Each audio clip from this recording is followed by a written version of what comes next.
Amigos queridos, em nome de Jesus, nosso bom e amado Mestre, nos reunimos em pensamento, junto a todos aqueles corações tão queridos ao nosso coração, que nesta hora, em unificados os nossos sentimentos de fraternidade, possamos buscar Jesus em nossas vidas, sentir a manifestação do seu amor entre nós, sentir, Senhor, a vossa presença em nossas vidas. Queremos nesta hora, Senhor, dizer-te que nos faça instrumentos dignos e úteis onde quer que estejamos, e que os amigos espirituais possam encontrar na intimidade dos nossos corações as sintonias favoráveis para este momento. Pedimos humildemente suas infinitas bênçãos a toda a humanidade.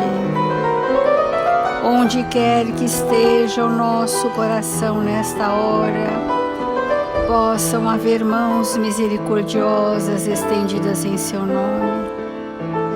Ampara, Senhor, os nossos irmãos que sofrem por não conhecerem a força do bem e da verdade. Que nesta hora feliz de nossas vidas, Senhor, em seu nome, e em nome dos bons espíritos que aqui presentes estão, iniciamos as reflexões sobre o seu Evangelho. Obrigada, Senhor Jesus. Obrigada, amigos queridos. E que assim seja, Mestre.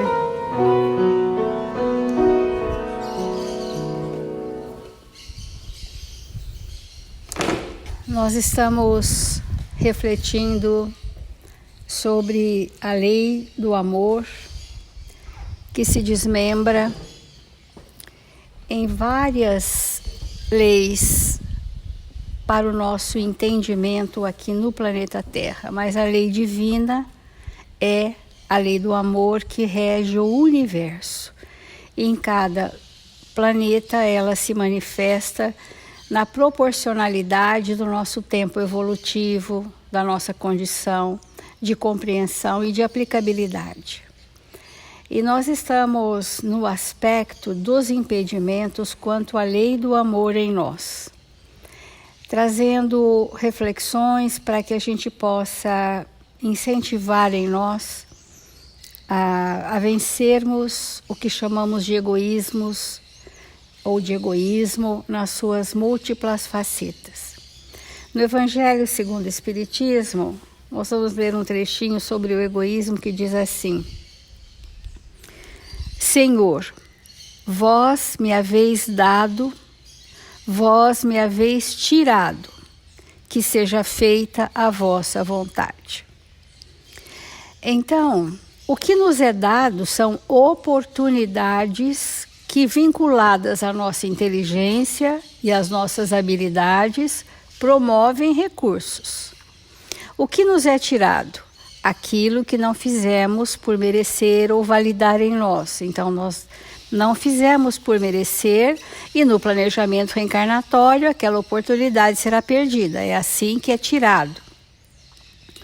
E que seja feita a vossa vontade, que é o imperativo do amor em nossas vidas. Eis o verdadeiro desapego, diz o Evangelho. Desapego é isso, ter essa consciência. Me haveis dado oportunidades. Eu as aproveitei ou não as aproveitei, me foi tirado, porque fiz mau uso da oportunidade recebida. E então, seja feita a vossa vontade, misericordiosa e justa. Então, para o Evangelho, esse é o símbolo do verdadeiro desapego, que diz assim: mas pensai sobretudo que há bens infinitamente mais preciosos que os da terra, porque nós estamos falando dos bens da terra, que são muito bons, necessários para o nosso processo, mas que se nós dermos só prioridade a esses bens, nós ficamos espíritos depauperados de valores morais. Então o Evangelho nos faz lembrar que há bens infinitamente mais preciosos do que os bens da terra.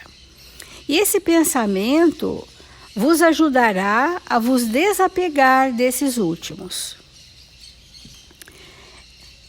Então, o Senhor não ordena abdicar do que se possui. Não é isso que diz a lei. Para se reduzir a uma mendicidade voluntária. Ser mendigos voluntariamente não é a lei do amor nem do progresso. E torna-se uma carga para a sociedade. Agir assim seria compreender mal o desapego dos bens terrestres. É um egoísmo de outro gênero, porque é se isentar da responsabilidade que a fortuna faz pesar sobre aquele que a possui. Então, olha que profundo ensinamento do Evangelho, né?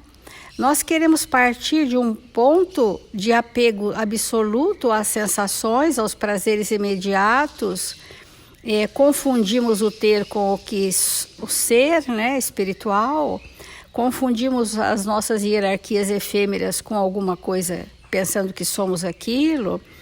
E o que é que o Evangelho nos diz? Se nós abdicarmos de tudo, será uma irresponsabilidade, porque os bens terrenos são para serem muito bem administrados para a prosperidade de toda a humanidade.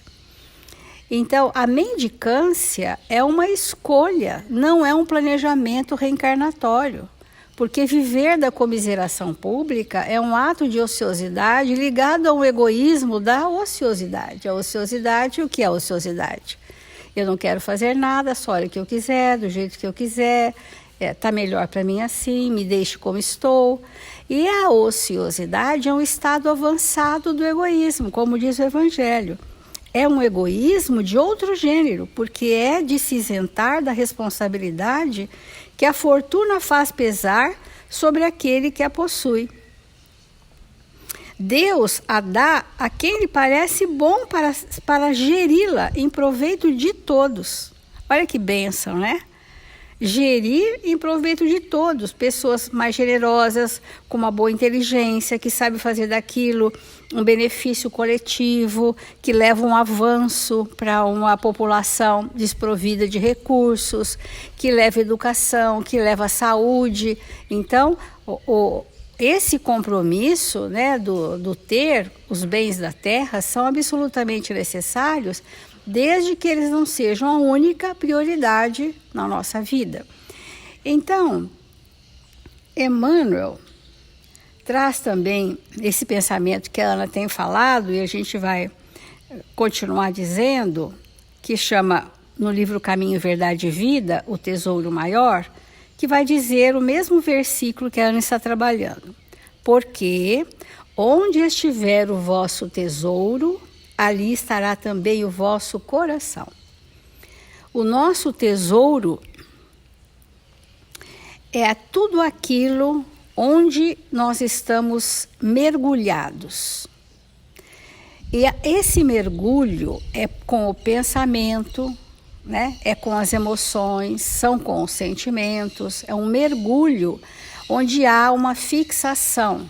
Ficamos com ideias fixas, preocupações fixas, fantasias daquela natureza. Então, nós vamos fixando o nosso campo mental, aderindo àquele estado vibratório de apego, aquele estado vibratório de avareza, aquele estado vibratório de perdulário ou de ociosidade, e todos os estados vibratórios do pensamento que geram ou que são a expressão do egoísmo extremado em nós. E Jesus, como falou o Evangelho, e Emmanuel vai dizer novamente, vai nos mostrar que há tesouros maiores do que estes que nós estamos com ideias fixas mergulhados. Há encantamentos na vida, prazeres superiores, sublimidades do espírito que ainda talvez não tivéssemos experimentado suficientemente para abrir mão daquilo que nós, como referência acanhada, temos como único prazer. Então, o espírito precisa transitar para vivenciar novos prazeres, tesouros da alma, prazeres perenes, definitivos, se ele não experimentar, ele não abre mão daquelas efemeridades passageiras que são circunstâncias reencarnatórias, que está no planejamento reencarnatório, que está tudo certo vivermos para o progresso, mas que aquilo não é tudo na nossa vida.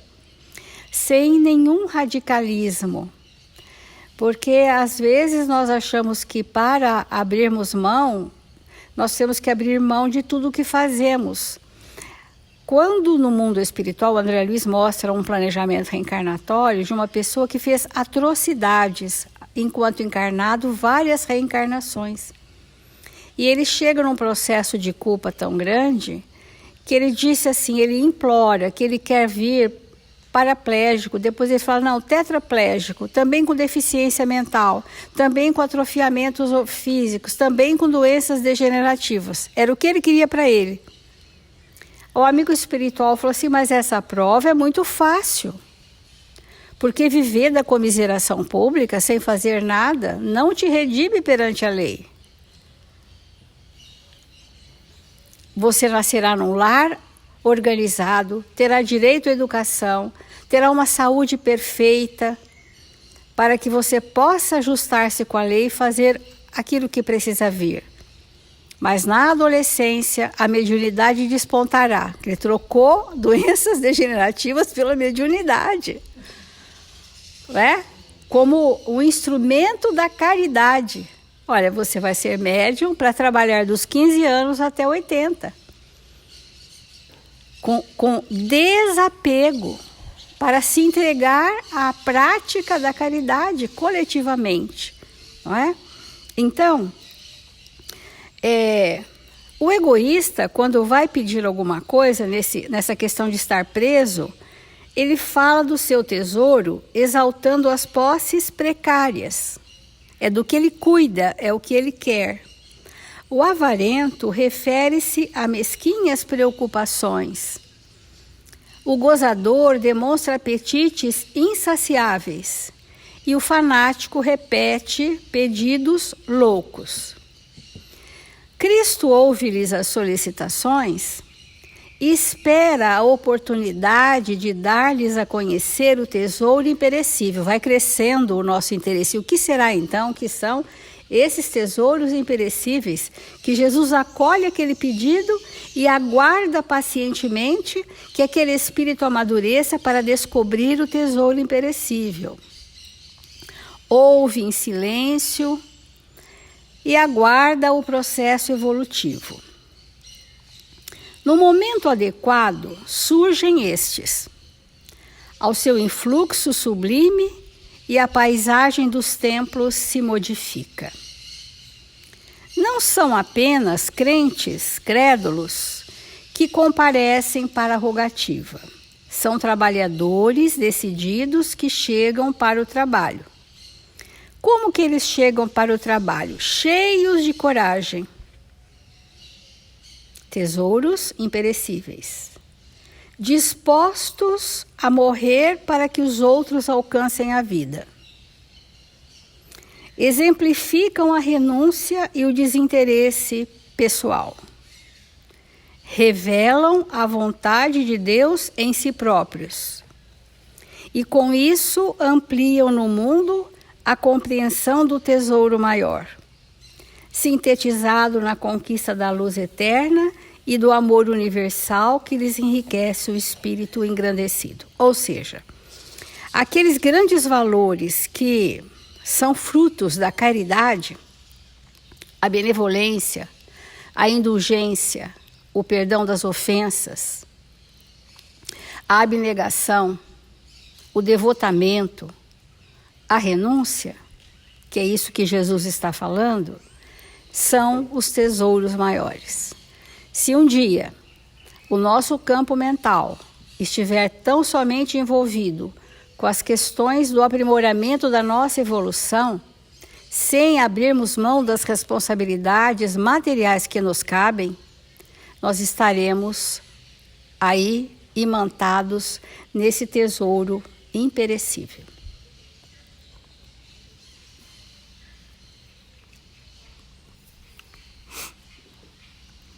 Bens terrenos não devem ser, nunca, jamais, em tempo algum, sobre nenhuma condição, nossos tesouros.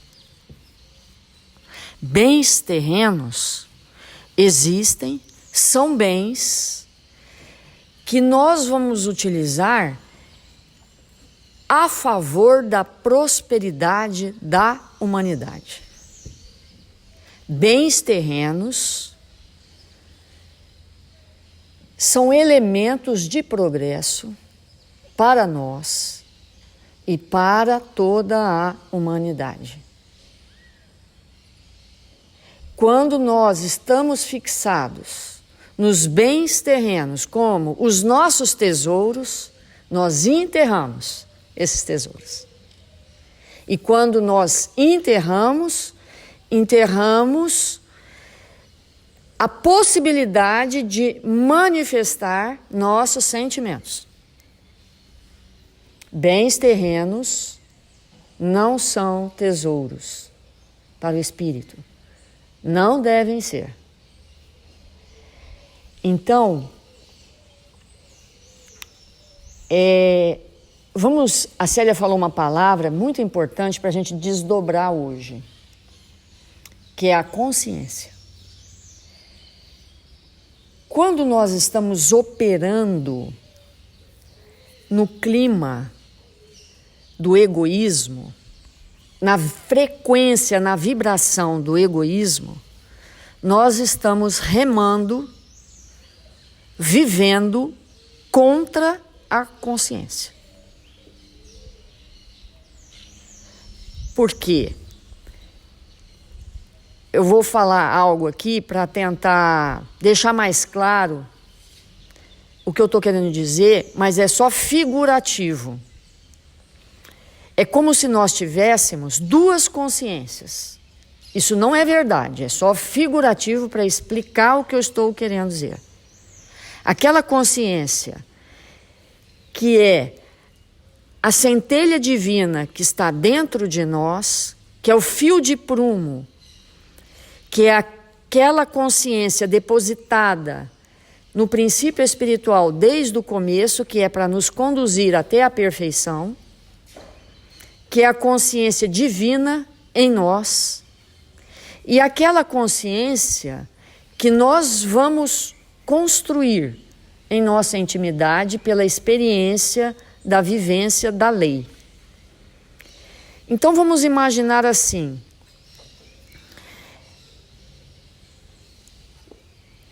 eu tenho que passar por um caminho bem estreito e perigoso, e embaixo tem um precipício. Eu olho para aquilo e vejo que tem uma corda. E falo, não, eu vou porque eu vou segurar nessa corda. E se eu escorregar, eu fico pendurado na corda e volto para o caminho. Esse é o fio de prumo da consciência divina em nós. Aí eu ando por aquele caminho segurando na corda. Uma vez, 2 vezes, 5 vezes, na 10ª milésima vez, eu já solto a corda, porque eu já sei cada buraquinho do caminho. Apesar de saber que tem um precipício, eu já andei tanto naquele caminho que eu dispenso a corda. Eu tenho absoluta confiança de andar naquele caminho tão estreito que é próximo de um precipício. Eu ando tranquilamente, depois de ter andado segurando na corda 1000 vezes. Então essa corda, esse fio de prumo que está dentro de nós, que é a consciência divina em nós, existe para que nós possamos desenvolver autonomia no bem. Depois dessa autonomia estabelecida, não precisamos mais disso, porque já está incorporado. Vamos trazer isso para uma situação bem real. Ontem nós estávamos conversando com um amigo e ele contou uma história para nós que eu achei bem pertinente de comentar hoje no Evangelho. Ele, na profissão que ele exerce, uma pessoa chegou para ele e ofereceu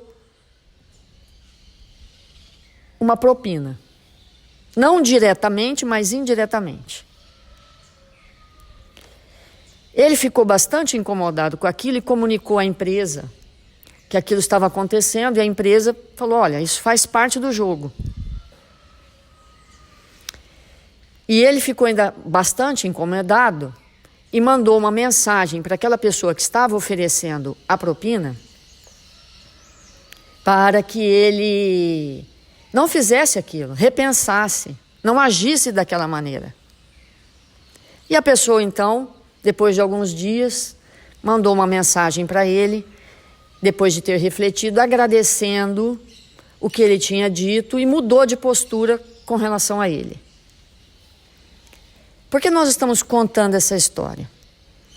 Porque quando ele recebeu aquela mensagem, que era para que ele, ao comercializar um produto, aquela pessoa ia ficar com uma parte do recurso, ele pensou com esse fio de prumo que está na intimidade dele e de todos nós, que aquilo não estava certo. Como ele chegou à conclusão que aquilo não estava certo? Como nós chegamos à conclusão de que alguma coisa não está certa? Porque existe essa consciência íntima, esse fio de prumo, e que a gente pode decidir para lá ou para cá, para o correto ou para o errado. Esse espírito que escolheu o fio de prumo, que falou, não, segurando na corda ele passou no precipício, segurando na corda, nessa consciência divina que está dentro de nós. Só que, se ele permanecer nesse propósito de honestidade,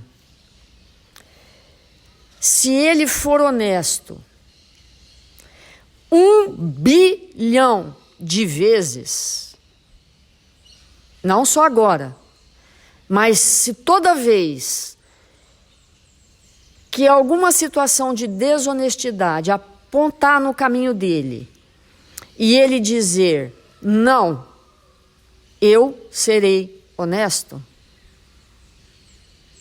porque a minha consciência divina diz que eu não devo, depois de 1 bilhão de vezes, nesse propósito de ser honesto, esse espírito se tornará honesto. E quando ele for honesto, ele e o Pai será um sobre o aspecto da honestidade. Ele não vai mais precisar da corda. Por quê? Porque pela experiência de ser honesto, ele constrói um valor e agora aquele valor não é mais aquela consciência divina dentro dele, porque ele não vai mais precisar consultar essa consciência. Ele não vai mais ficar na dúvida, porque o valor vai estar completamente construído. Então, o que é a consciência do espírito? Não a divina. O que é a consciência do espírito? É a experiência da lei na minha intimidade todo o tempo todo. Então, quando Jesus disse, eu e o Pai somos um, é porque o que regia ele? Porque essa consciência divina, nunca nós vamos perder, evidentemente. Ela está lá. Mas nós passamos a ser regidos pelas nossas construções e os nossos valores íntimos. Então, o que é a minha consciência? Eu tenho duas. Vamos dizer assim, entre 1000 aspas. O fio de prumo, que não é a minha experiência ainda, mas que eu consulto. Ora eu cedo, ora eu não cedo, ora eu faço, ora eu não faço. E aquela que eu já estou estruturando, que eu não abro mão das conquistas que eu já tenho. Então, quem é o egoísta? É aquele que não segura na corda, que nem reconhece que tem corda, que nem tem, que sabe que tem o fio de prumo, mas já perdeu o hábito de consultar, já optou por ser o seu próprio guia, baseado nos seus próprios interesses. Então, esse movimento que nós estamos fazendo na Terra é assim: hoje eu experimentei a honestidade, amanhã eu vou experimentar a honestidade, e daqui 1000 anos esse valor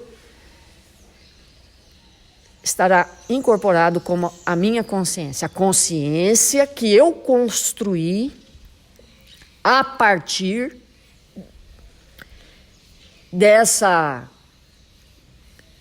desse pulsar de Deus em mim. Então, quando eu não compreendo isso, quando a gente fala assim, mas você não tem consciência? Você não tem consciência? Você está fazendo isso, você não tem consciência? Não, não tenho. Eu não tenho experiência sobre essa lei em mim. Eu sei que ela existe, que o papai criou, tudo certo e tal, mas não tem significado. Que eu não tenho experiência sobre isso. E assim, sobre todos os valores. Então, na hora que alguma coisa me chega, eu preciso reconhecer, opa, é a minha vez. É a minha vez da construção eterna. E isso eu faço questão. Eu faço questão de dizer não para a desonestidade. Eu faço questão de dizer não para a traição. Eu faço questão de dizer não para a vaidade, para as situações todas que envolvem o egoísmo. Então, esse processo, toda hora eu posso escolher. Toda hora eu posso escolher. Mas olha que interessante. Muitos de nós, na nossa infância espiritual, a gente diz assim, mas eu quero escolher. Eu quero escolher. O que eu vou dizer é bombástico, mas é a realidade. Escolhas é para o estágio infantil do espírito. Escolher é experimentar, é a infantilidade espiritual. Porque quando o espírito ele está na maturidade ele não escolhe mais. Ele já é dirigido pelo livre-arbítrio, que é diferente de escolhas. Ele o tempo todo decide que não são escolhas. Quando eu estou na imaturidade, eu escolho entre ser boa ou má, honesta ou desonesta. Eu escolho entre fazer e não fazer, cooperar e não cooperar, fazer alguma coisa pelo próximo e não fazer, eu escolho. São escolhas. Agora, quando nós estamos maduros, por exemplo, Jesus não escolhe fazer o bem. Jesus não pode escolher fazer o bem, ele é um espírito puro. Né? Ele é o bem, ele não escolhe, já é incorporado. Então, quando eu incorporar a honestidade, diante de uma situação, eu não vou escolher a honestidade, eu já sou. Quando eu incorporar, eu já serei. Não tem escolha. Então, esse entendimento que nós temos que construir na nossa intimidade, se eu estou podendo escolher, eu sou criança. Se eu estou no momento de escolher, né? Estou na infantilidade, porque, peraí, se alguém chegar para mim e falar, olha, você pode escolher, quer ficar com esse $1 milhão? Se eu estiver nesse momento, não é? Quer dizer, espiritualmente, qual é meu patamar de escolhas. É como uma criança. Você quer um sorvete de abacaxi ou de morango? Então, e como a gente fala isso nas nossas relações? Mas eu quero escolher, eu não quero ficar com você, eu quero escolher ser livre. Quero escolher. E como a gente fala isso no ambiente que a gente trabalha, na casa espírita que nós nos encontramos, no lar, no ambiente de trabalho, onde quer que nós estamos, mas eu posso escolher. Sim, você pode. Está nesse momento ainda, então escolhe aí. Esse movimento da alma que nós temos que fazer vai nos preparando. Não é que é ruim, é ótimo, porque faz parte de um momento evolutivo. Estou no momento das escolhas. Não é ruim, não é pecado, não é errado. Eu só tenho que saber que o meu momento evolutivo é esse. Que eu estou nisso. Tudo certo. E esse movimento que nós temos que fazer para sair desse egoísmo é nós entendermos, olha, isso aqui que eu estou recebendo, que é um bem terreno, que é espetacular, que é uma maravilha para mim, que é um presente de Deus na minha intimidade, que eu não tenho que abrir mão. Ao contrário, eu tenho que tomar posse como espírito para, através daquele bem, multiplicá-lo em favor de toda a humanidade. Então, esse movimento que nós vamos aprendendo a fazer, ele é muito importante.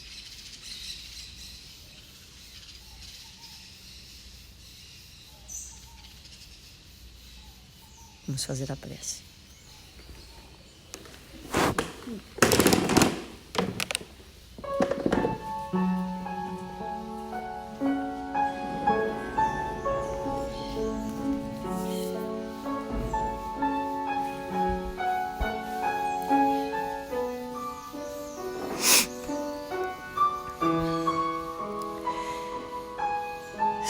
Senhor Jesus,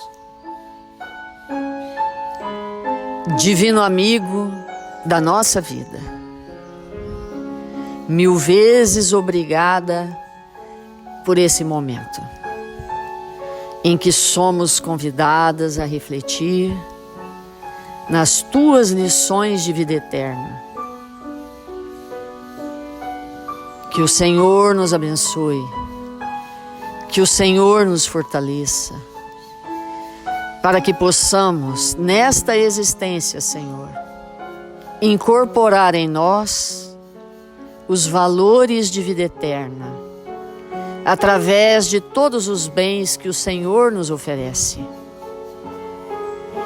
Que nós possamos nos tornar amigos dos amigos, companheiros de todos aqueles que nos cercam, que nos envolvem com vibrações de paz, de equilíbrio, de bom ânimo. 1000 vezes obrigado, Senhor, pela sua presença em nossas vidas, com seus exemplos luminosos, que direcionam nossos pensamentos, que nos ensinam a viver, oferecendo para aqueles que nos cercam o que trouxemos de melhor. Ampara, Jesus, todos os nossos irmãos registrados nos cadernos de vibração da nossa casa e de todas as casas irmãs. Visita, Senhor, com sua equipe socorrista, nossos irmãos que se encontram nos hospitais, que se encontram, Jesus, nas casas de amparo, de repouso, nos lares.